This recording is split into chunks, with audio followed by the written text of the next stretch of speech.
past that point on the top, you look down, what did I see? Frozen water.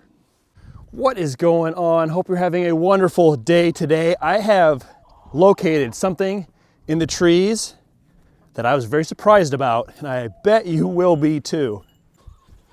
But before I head into the woods, gotta let the goats out.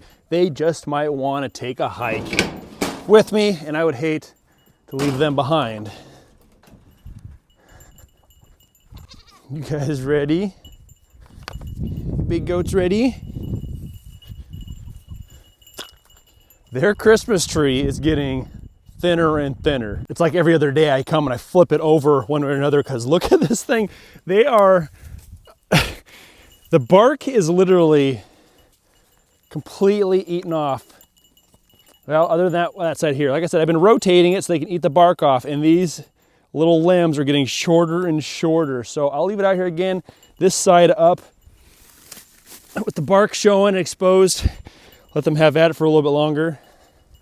And I can happily say we are finally out of the freezing water temperature days. We've had pretty much clear, clean, ice-free water for probably 3 or 4 days now. So my daughter and I came out, this was over there. We chunked out the rest of the ice, dumped the entire tank, cleaned it, moved it over here, filled it up good, threw the ball back in here. We've had 0 ice. Now it's still cold enough. We got these giant ice cubes left from the tank itself, but ice-free. Go, go, go, go, go. You guys gonna come? You gonna go for a walk? There you go. Come on, goats.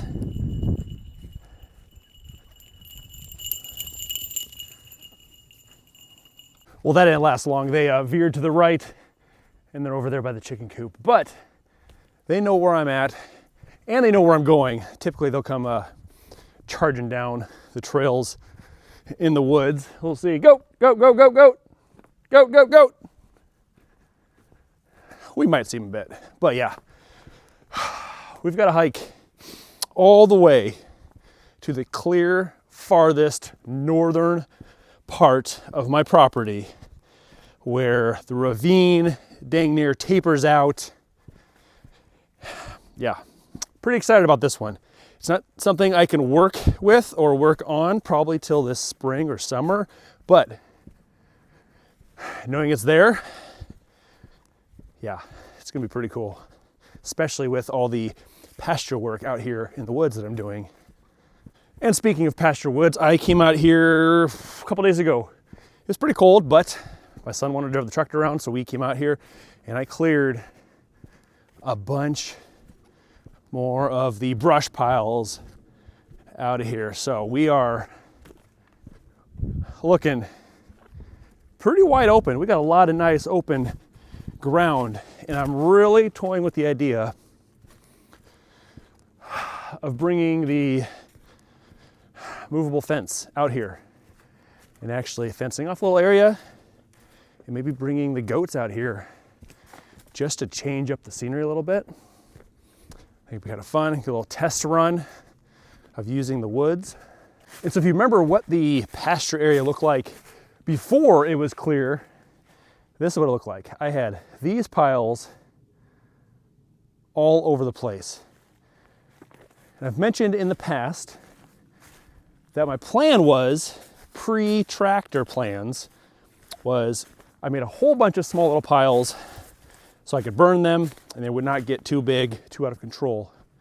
But now I have the tractor and it moves a lot very quickly. So I've been doing that instead. Got these giant trees behind me, I don't know if you can see that, but there's just so much damage. But this is what we cleaned out, about a month or so ago. This was kind of like that final push to get to the back edge of my property. Now, clearing out the land to this point gave me access to all of that up there. This is where the fingers kind of come together, the ravine kind of comes, it pinches up at the top, it kind of goes upward, and at that tip point, there is a spring with water. There's water in the spring up there. Now, 2010, I moved out here. There was no spring, there was no water, but there was this little channel that ran down my entire center of my ravine that I knew came from water at some point in time, but there was no actual water. Now, 3 years later, we had a massive snowstorm right at the end of winter. It was way too warm for the snow to stick, so it dumped like 7 to 12 inches of snow. It rained, it melted, and it kind of flooded everywhere. And sure enough, that flood like rejuvenated the spring. And for like 5 or 6 years, I actually had a spring running from the northern point of my property all the way down to the southern point. And this spring was not just a little trickle of water running down. This thing was, I mean, it was almost a creek. Like I said, it was 2 to 3 feet wide and anywhere from 8 to like 12 inches deep of water, and it flowed non-stop until a couple years ago. We had some drought and it just dried up and it stopped flowing. I didn't think much of it. I just figured we were done, but new access to the property. I was hiking up past here. This is where I set those traps at for the coons. Past that point on the top, you look down. What did I see? Frozen water. And I have yet to actually walk up to it. I literally only seen it from the top side looking down. So this will be the first time actually getting my hands in or on the ice and or spring water. And one of the biggest reasons I actually stopped coming up here also is because I had so much storm damage.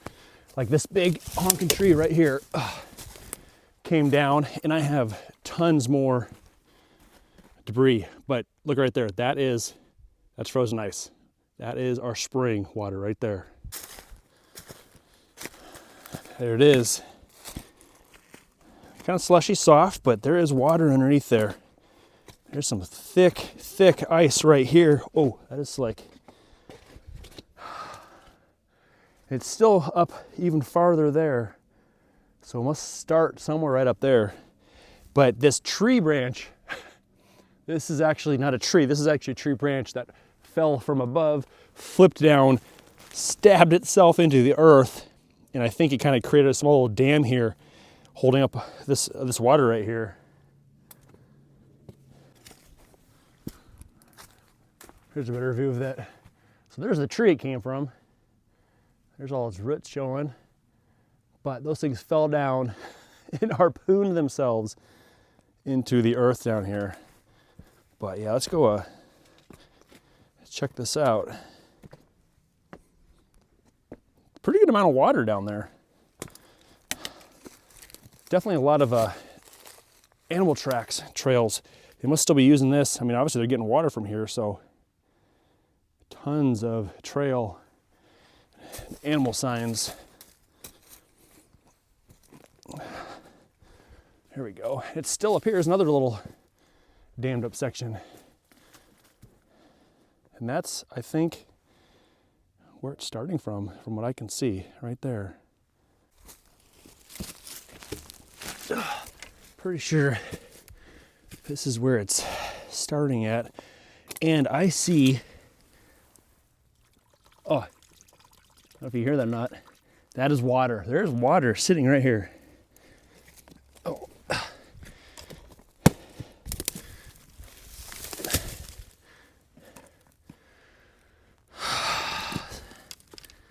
So somewhere underneath here, the spring is starting and just slowly trickling down.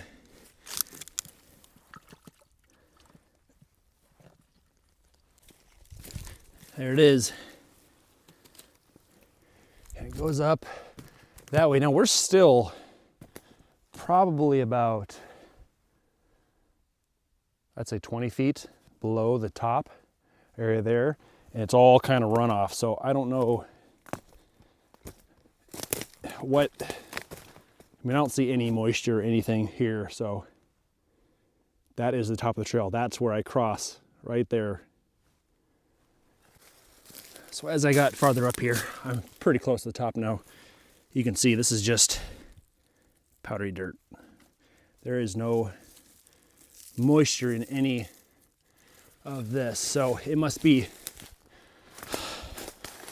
coming from up there somehow underneath all this, but exiting out right there.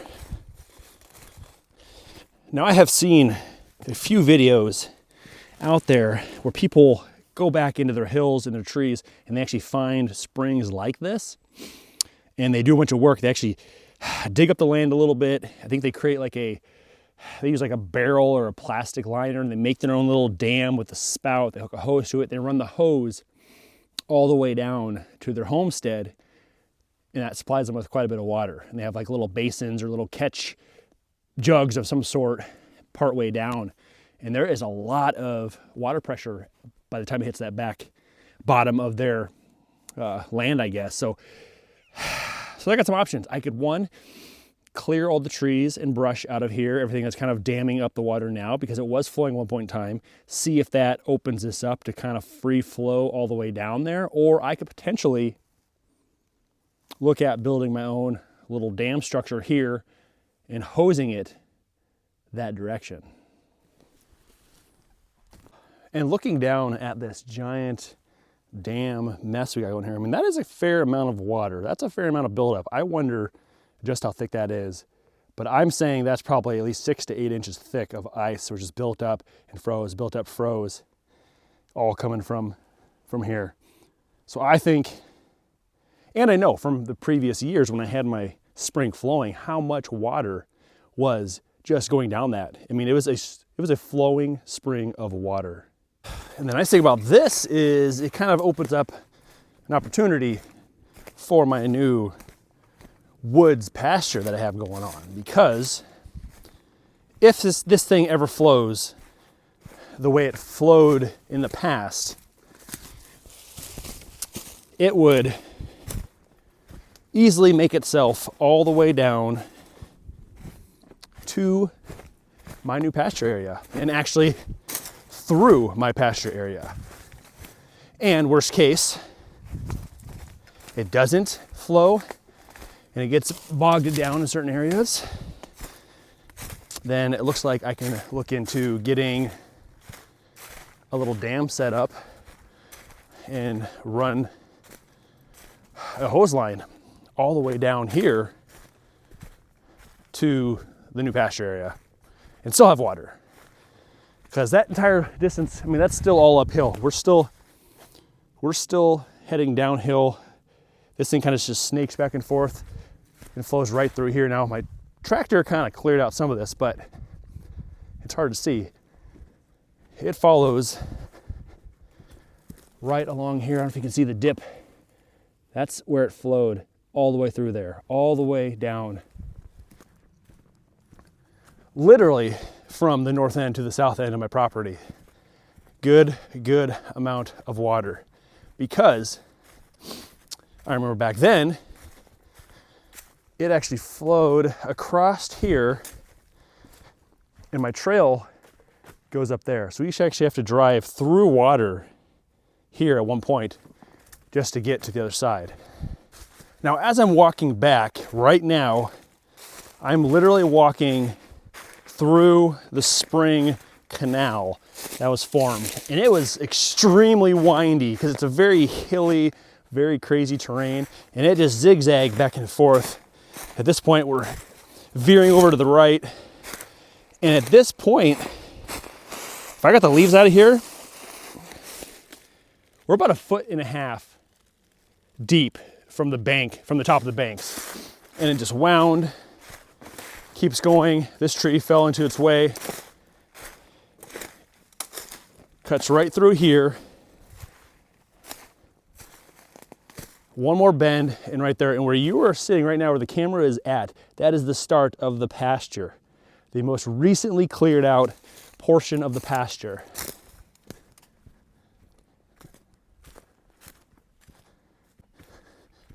And this is the pasture right here. And it actually still flowed along the edge. It hugged the right side and curled around and went right there. It basically died out right where the last of my 1/4 acre new woods pasture ended and right where my range starts. For some reason right there, it just soaked into the ground and that's where the water just kind of disappeared and it was never seen again. But with a little work and time, we should be able to get that spring running down the ravine again, whether it's naturally or through some tubes, where we can get some water put in some places that we want it to be. And I actually remember now, up at that top point, I was moving dirt by hand while the spring was flowing in hopes to dam it up. I think I had a little culvert over there and I wanted to turn it into a little pond area, but I bit off more than I could chew because I was doing it by hand and I was not gonna move that much dirt with a shovel, and I gave up. So the possibilities here now are whatever I want. I have a tractor, I have equipment. We have possibilities to put a pond back up there, keep it flowing all the way down to here, watering our animals. Who knows what's gonna happen? This spring or summer, we might just be bringing our spring back to life. But yeah, want to share that with you. That was a pretty big find in the woods. Hope you enjoyed it. See you next time. Later.